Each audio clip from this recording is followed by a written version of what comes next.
السلام علیکم ورحمۃ اللہ وبرکاتہ۔ الحمد للہ وکفی وسلام علی عبادہ الذین اصطفی، اما بعد فاعوذ باللہ من الشیطان الرجیم، بسم اللہ الرحمن الرحیم۔ حامیم والکتاب المبین، انا انزلناہ فی لیلۃ مبارکۃ انا کنا منذرین فیہا یفرق کل امر حکیم امرا من عندنا انا کنا مرسلین۔ صدق اللہ العظیم۔ میرے محترم بزرگوں، نوجوان ساتھیوں، اللہ تبارک و تعالیٰ کا بے انتہا فضل و کرم ہوا کہ اللہ تبارک و تعالیٰ نے جمعہ کی نسبت سے تھوڑی دیر بیٹھ کر اللہ اس کے رسول صلی اللہ علیہ وسلم کی باتیں سننے اور سنانے کا موقع دیا۔ میرے محترم بزرگوں، آج شعبان المعظم کی پہلی تاریخ ہے۔ شعبان المعظم وہ مہینہ ہے جس مہینے میں برکت کی دعا سرکار دو جہاں صلی اللہ علیہ وسلم کیا کرتے تھے۔ اللہم بارک لنا فی رجب و شعبان وبلغنا رمضان۔ نبی پاک صلی اللہ علیہ وسلم جب رجب کا چاند دیکھتے تو یہ دعا پڑھتے کہ اے اللہ، ہمارے لیے رجب اور شعبان میں برکت رکھ دیجئے اور ہمیں رمضان تک پہنچا دیجئے۔ رمضان المبارک رجب المرجب کے درمیان جو مہینہ ہے، دو مبارک اور بابرکت مہینے کے درمیان جو مہینہ ہے شعبان المعظم کا مہینہ، یہ مہینہ بھی بابرکت ہے۔ اس مہینے میں رحمت الہی متوجہ ہوتی ہے اور گنہگاروں کے گناہ معاف کیے جاتے ہیں۔ یہ مہینہ توبہ استغفار کا مہینہ ہے، ندامت کے آنسو بہانے کا مہینہ ہے، اپنے گناہوں پہ شرمندہ ہونے کا مہینہ ہے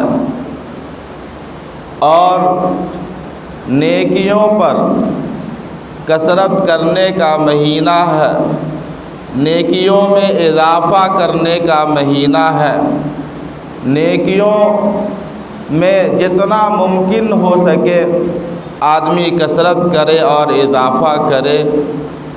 میرے محترم بزرگوں اور دوستوں، شعبان نے اللہ سے پوچھا کہ اللہ، میرے لیے آپ نے کیا رکھا ہے، یعنی میرے مہینے میں کیا برکتیں رکھی ہے، کیا کام رکھا ہے؟ تو اللہ نے شعبان سے کہا کہ تمہارے مہینے میں قرآن پاک کو رکھا ہے، یعنی قرآن پاک کی تلاوت کو رکھا ہے کہ لوگ اس مہینے میں کثرت سے قرآن پاک کی تلاوت کریں گے، کثرت سے قرآن پڑھا کریں گے۔ چنانچہ میں نے اپنے بچپن میں اپنے خاندانوں میں دیکھا کہ جیسے ہی شعبان کی پہلی تاریخ ہوتی، گھروں کے اندر خصوصاً عورتیں قرآن پاک کی تلاوت کثرت سے کیا کرتی تھی، بلکہ آپس میں ایک دوسرے سے مقابلہ ہوتا تھا کہ میں نے آج 2 پارے تلاوت کیے، کوئی کہتا کہ میں 3 پارے تلاوت کیے، کوئی کہتا کہ میں آج 5 پارے تلاوت کیے۔ یہ میں نے اپنے آنکھوں سے دیکھا اور ان کانوں سے سنا کہ عورتیں خصوصاً شعبان المعظم کے مہینے میں کثرت سے قرآن پاک کی تلاوت کیا کرتی تھی، اور ان لوگوں کو تلاوت کرتے ہوئے دیکھ کر آس پڑوس کی خواتین بھی ان کے ساتھ مل کر قرآن پاک کی تلاوت کیا کرتی تھی۔ میرے محترم بزرگوں اور دوستوں، ہم بھی کثرت سے قرآن پاک کی تلاوت کریں، جتنا زیادہ ممکن ہو قرآن پڑھیں۔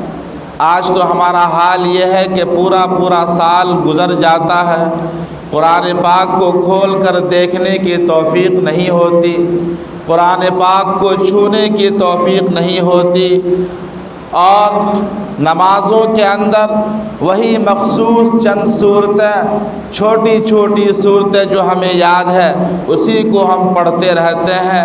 ہم وہی قل هو اللہ، وہی انا اعطیناک الکوثر، وہی والعصر ان الانسان، یہی صورتیں ہیں جو ہم نمازوں میں عام طور پر پڑھتے ہیں۔ ہم اس بات کی کوشش نہیں کرتے کہ جو بڑی صورتیں ہیں اس کو یاد کر لیں اور بڑی صورتوں کو نماز میں پڑھا کریں۔ میرے محترم بزرگوں اور دوستوں، بڑی صورتوں کو یاد کرنا، پھر اس کو پڑھنا، جتنی دیر تک آپ نماز میں ہوں گے اور بڑی صورتیں پڑھتے رہیں گے، آپ اللہ سے بات کرنے والے کہلائیں گے۔ اللہ سے گفتگو کرنے والوں میں ہمارا اور آپ کا شمار ہوگا۔ ہم اللہ کے کلام کو پڑھتے ہیں، لیکن افسوس کی بات یہ ہے کہ ہم وہی مختصر صورتیں یاد کر کے رکھے ہیں اور انہی صورتوں کو بار بار نماز کے اندر دہراتے ہیں۔ اس میں کوئی دو رائے نہیں کہ نماز ہماری ہو جاتی ہے، لیکن مختصر وقت میں ہم قرآن پاک کی مختصر صورتیں تلاوت کرتے ہیں۔ شعبان المعظم وہ مہینہ ہے جس کے بارے میں حدیث کے اندر آیا ہے، حضرت اسامہ ابن زید رضی اللہ تعالی عنہ اس کے راوی ہے۔ شعبان الشہری، حضور نے ارشاد فرمایا شعبان الشہری و رمضان الشہر اللہ، کہ شعبان میرا مہینہ ہے اور رمضان اللہ کا مہینہ ہے۔ اس مہینے کی نسبت نبی پاک صلی اللہ علیہ وسلم کی طرف ہے، بہت بڑی نسبت ہے۔ نبی پاک صلی اللہ علیہ وسلم کی برکت سے اللہ تبارک و تعالیٰ نے اس مہینے کے اندر برکت رکھ دی ہے۔ شعبان الشہری، حضور فرماتے ہیں، اسامہ ابن زید اس حدیث کے راوی ہیں، شعبان الشہری و رمضان الشہر اللہ، کہ شعبان میرا مہینہ ہے اور رمضان اللہ کا مہینہ ہے۔ نسبت سے ہر چیز کی عزت اور اس کا احترام بڑھ جاتا ہے، اس کا مقام بڑھ جاتا ہے۔ مثال کے طور پر کعبۃ اللہ کی نسبت اللہ کی طرف ہے، اس کا مقام و مرتبہ کافی اونچا ہے۔ ایسے اس مہینے کی نسبت حضور کی طرف ہے کہ یہ میرا مہینہ ہے، اس مہینے کی عظمت بڑھ جاتی ہے، اس مہینے کا وقار بڑھ جاتا ہے، اور پھر اس مہینے میں نبی پاک صلی اللہ علیہ وسلم کی نسبت کی وجہ سے اللہ نے اس مہینے کے اندر برکت رکھی ہے۔ اس مہینے میں حضرت اماں عائشہ صدیقہ رضی اللہ عنہا سے مروی ہے، آپ فرماتی ہیں کہ آپ صلی اللہ علیہ وسلم کثرت سے اس مہینے میں روزہ رکھا کرتے تھے۔ آپ کا معمول تھا رمضان کے بعد، رمضان کے مہینے کے علاوہ اگر کسی مہینے میں آپ کثرت سے روزہ رکھنے کا اہتمام کرتے تھے تو وہ مہینہ شعبان المعظم کا مہینہ، تواتر کے ساتھ کثرت سے آپ صلی اللہ علیہ وسلم اس مہینے میں روزہ رکھا کرتے تھے۔ یہاں تک کہ حدیث کے اندر ہے کہ آپ شعبان کا مکمل روزہ رکھا کرتے تھے، شعبان کے مہینے کا مکمل روزہ رکھنے کا آپ اہتمام کرتے تھے، لیکن امت کو 15 شعبان کے بعد روزہ رکھنے کے لیے آپ نے منع فرمایا ہے، چونکہ ہم اور آپ صحت کے اعتبار سے بہت کمزور ہیں۔ اگر ہم شعبان میں ہی روزہ رکھتے رکھتے کمزور ہو گئے تو رمضان کے روزے پر اس کا اثر پڑ سکتا ہے۔ اس لیے میرے محترم بزرگوں اور دوستوں، کثرت سے تو نہیں لیکن شعبان کے کچھ روزے ہمیں اس نیت سے رکھنا چاہیے کہ نبی پاک صلی اللہ علیہ وسلم اس مہینے میں روزہ رکھا کرتے تھے۔ کیوں؟ اس لیے کہ شعبان کے 15ویں شب میں اللہ تبارک و تعالی انسان کے پچھلے 1 سال کے اعمال کا جو دفتر ہے اس کو بند کر دیتا، سمیٹ دیتا، اور وہ اعمال اللہ کے پاس پیش ہوتے ہیں۔ اگر ہم اس مہینے میں ابھی سے قرآن پاک کی تلاوت کرنے لگیں اور جتنا اللہ توفیق دے روزے کا اہتمام کر لیں تو شاید ہمارے نام اعمال کے اندر جو گناہ بھرے پڑے ہیں، گناہوں سے ہمارا دفتر بھرا ہوا ہے، شاید اللہ تبارک و تعالیٰ ان نیک اعمالوں کو جو ہم نے چند روز سے کیا ہے، چند روز نیک اعمال کیا ہے، اس کی برکت سے ان برے اعمال کو، ان گناہوں کو مٹا دے اور ہمارے اعمال اللہ کے پاس اس حالت میں پیش ہو کہ ہم تلاوت کرنے والے، روزہ رکھنے والے، اللہ کو یاد کرنے والوں میں ہمارا شمار ہو جائے۔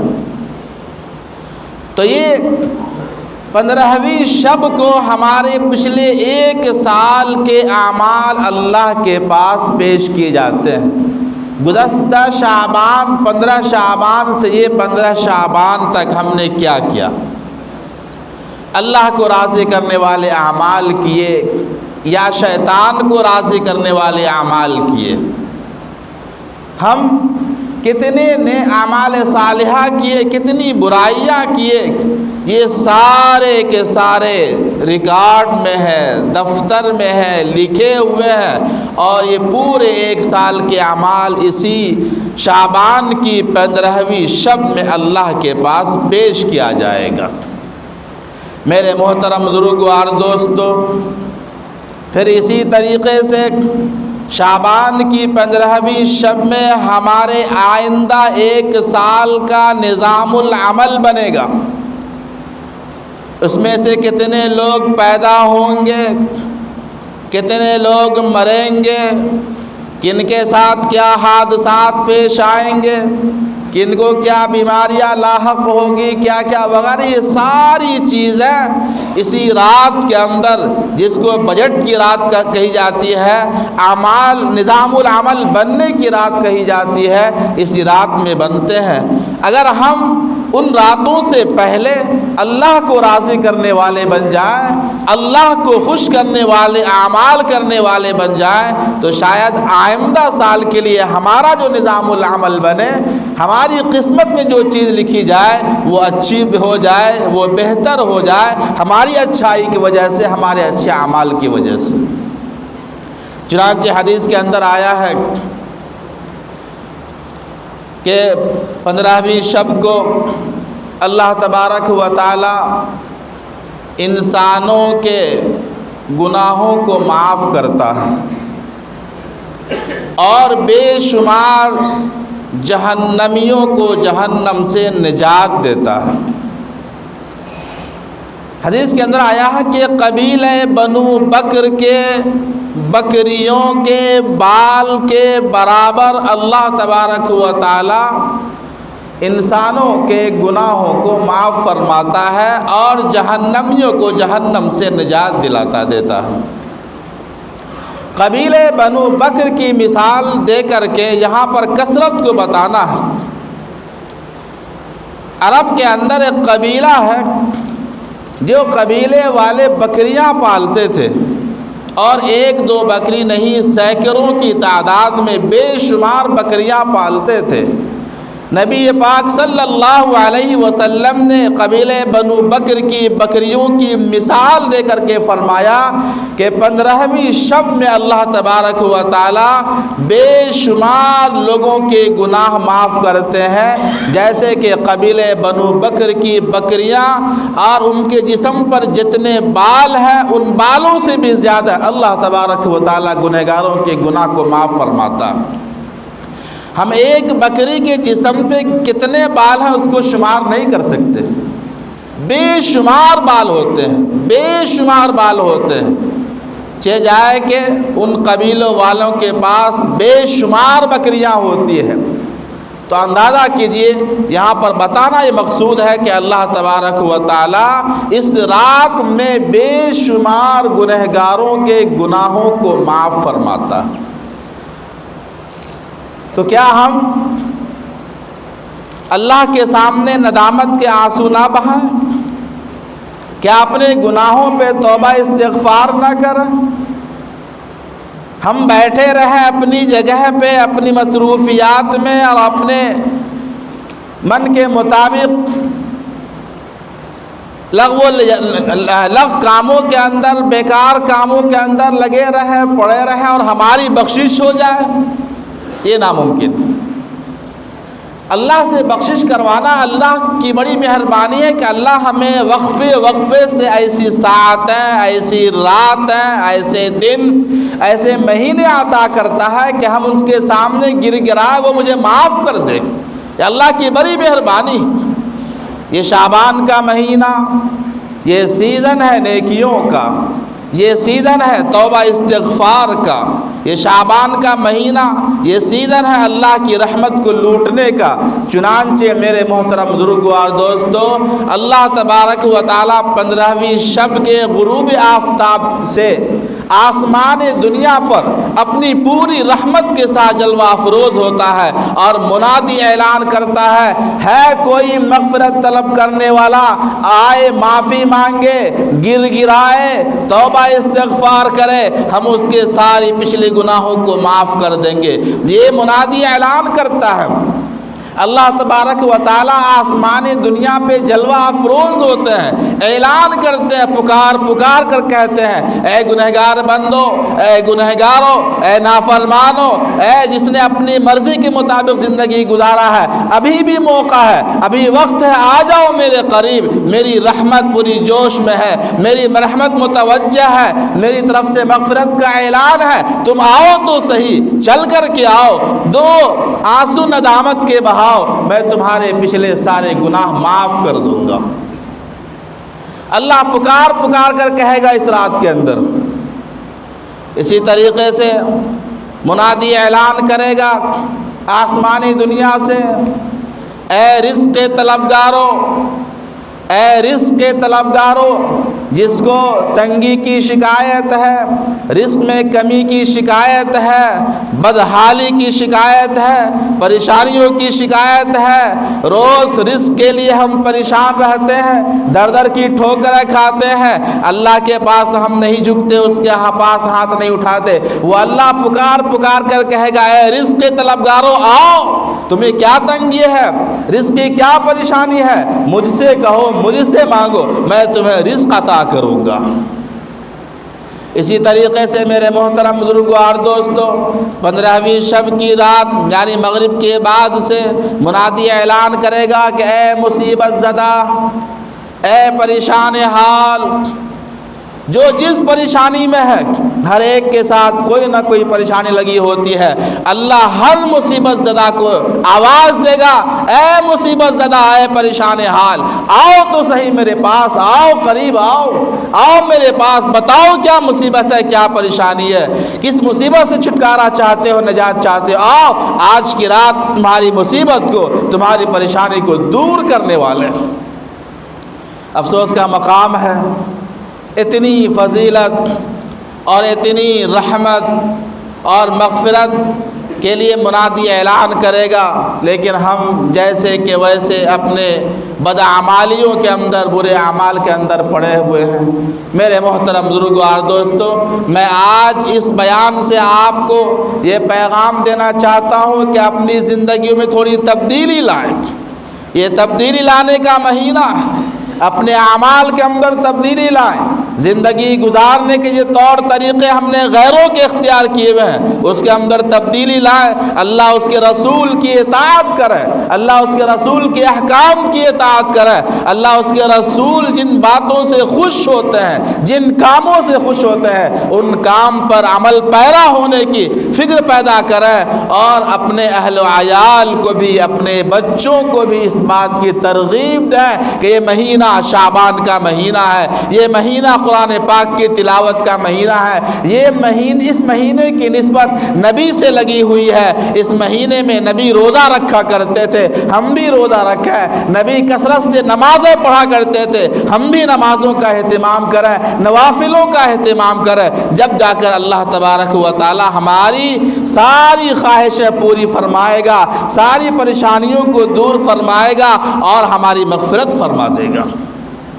میرے محترم بزرگوں اور دوستوں، ایک حدیث کے راوی حضرت علی رضی اللہ تعالی عنہ فرماتے ہیں کہ حضور کا ارشاد ہے، صوموا لیلہا